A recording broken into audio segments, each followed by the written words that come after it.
Questa scuola è spaventosa, io non ho mai visto una cosa di questo tipo.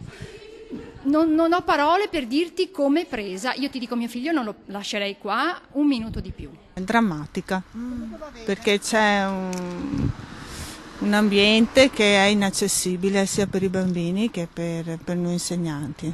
L'effetto spending review si abbatte disastrosamente sulla scuola. L'appalto del Ministero, vinto al ribasso anche del 70-80% dalla Manuten Coop per la pulizia delle scuole primarie, lascia di fatto le scuole sporche, lerci e inagibili.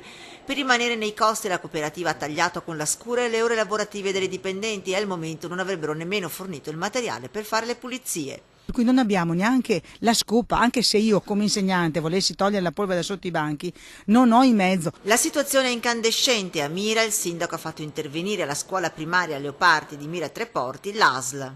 La situazione è che in questa scuola, ma come in molte altre, questa è solo una, è un esempio, le pulizie non vengono eseguite dal 19 di dicembre. La situazione è che le classi sono luride. E questo è solo l'inizio, da marzo potrebbe essere peggio. Il governo infatti, accortosi del problema, prima di Natale nella legge di stabilità ha previsto di tamponare il danno fino a febbraio e poi, intanto per terra, sabbia, terra, carte, polvere, una situazione insostenibile per molti genitori.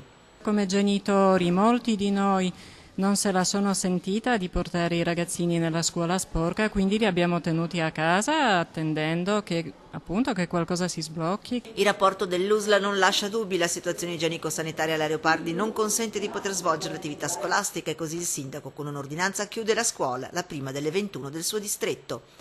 Di scuole chiuse per sporcizia nel Veneziano ce ne sono altre, 3 a Marghera e una a Mestre, e nei prossimi giorni potrebbero aggiungersene altre, sotto accusa la Manuten Coop. La nuova società appaltante non è pronta al dialogo, a comunicare, non si è preoccupata minimamente di interessarsi, come entrare, di come verbalizzare con le dirigenze l'ingresso in questo nuovo servizio.